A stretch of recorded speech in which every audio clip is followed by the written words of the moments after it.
everybody. I'm about to head into West Virginia from Kentucky.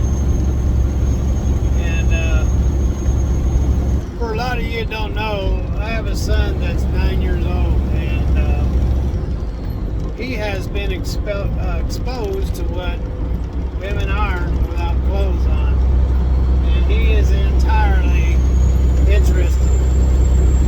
And, you know, when that time comes, it's going to come. No matter how we don't want it to happen, but it's going to happen. But the only thing that I can say is for somebody that's been very well experienced and made mistakes through the past, and they're going to happen. Those mistakes are going to happen. But they don't always have to. You don't always have to pay the consequences. And by prepping yourself and having this in your mind all the time, to be able to escape the consequences of having that really good time with that really desirable person that you want to have it with, don't pay the price for 30 years or so of something you weren't ready for. What does that mean? It's the emergency bottle.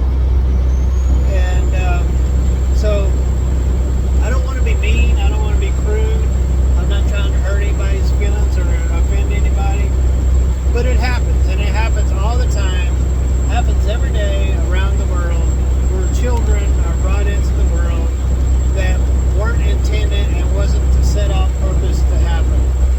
But it happens because men and women love sex. And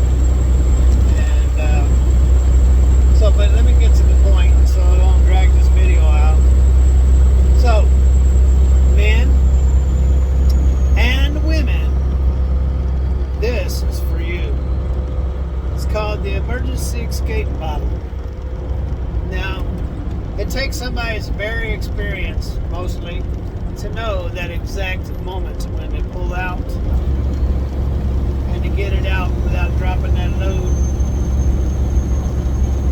And I know that's where the majority of want to do, is get that load in that box.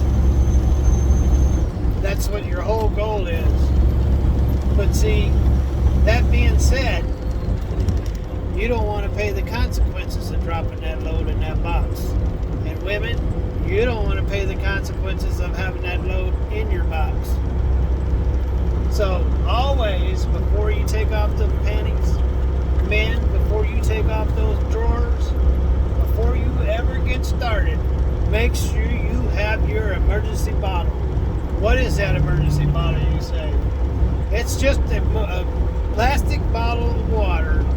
Always have it there before you get started. It's not there for you to drink. It's for when that emergency happens. So get yourself some towels. Get yourself a bottle of water. And if and when you slip and you let that load go, you take that lid off of that bottle of water and you plug it in and you squeeze it really good and you wash that load out of there. Emergency diverted. Hey, I had to learn that the hard way. Guys and gals, take that emergency, tattoo it inside your brain, and don't forget it. And women, if men don't know it, you make sure you keep yourself protected. And guys, if the woman doesn't know it, don't be rude, but make sure you're prepared. Don't pay the consequences. Don't be the one that's trying to abort a baby. Don't be that person. Don't bring a child into the world that's not wanted. Always protect yourself. Always have that emergency bottle with you before you pull off those clothes and have a good time. God bless. Have lots of fun.